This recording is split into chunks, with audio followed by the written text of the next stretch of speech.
Yeah, you're talking like this. And so that really is, you know what that is at the end of the day, that the equivalent music wise, that's that trying to get signed mentality. Right. That's that you want to get a deal mentality. And all you realize that you're doing is you're coming to the table and saying, how much of myself am I going to give to this company now? And they're going to own. How much of myself am I going to lose in this process of becoming a signed artist? Because a lot of artists that want to get signed, they're trash anyway. Well, not trash, but they're not even at a point where like, Right. It's too soon. they gotta stop. They gotta stop. They gotta get to a point where like they even bring value to the table. So like you want to get signed, nobody knows who you are. That means you're gonna get a horrible deal where the label literally just owns you.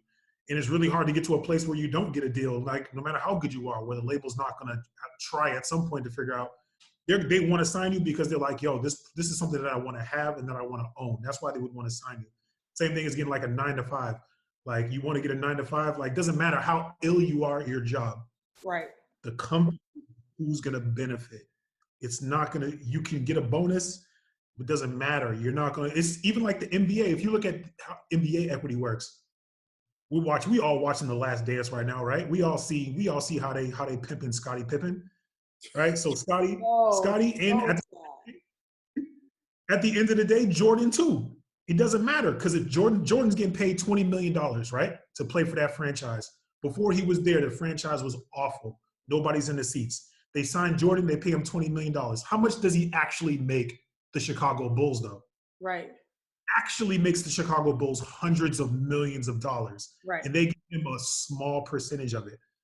Which is why. Exactly. And so that's why LeBron, how much value is LeBron bringing to whatever team he goes through? He freaking, Cleveland is their gross domestic product doesn't exist without LeBron. And then he goes there and they give him $30 million, and then he brings in $500 million.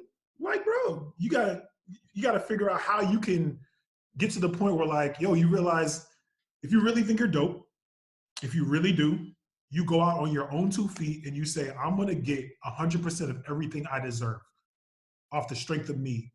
And I'm going to do it so that I get it all. If I'm an artist, I want all my masters. I want all my publishing. I want every single record that's sold. I want it to come to me.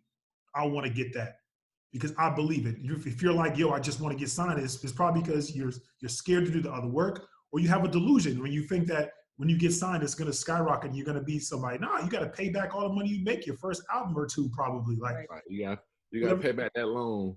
Yeah, it's just a loan program. I think the thing is too that when you have that mentality going in, you have all the leverage in the world, because then when a label does want you, you join into a partnership. You know what I'm saying? So like when we walked into Def Jam, I told our A&R, who was like, the guy was blowing me up, and I was like, it's too soon for us. Like I told him that. You know what I'm saying? But not 2 years before was I like, man, a label just needs to see Kaleb. Like, I really just want them to grab him.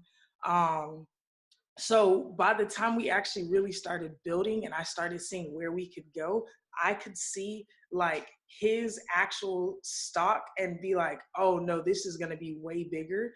So it's an invite only. Nigga, what you doing? Get right, homie.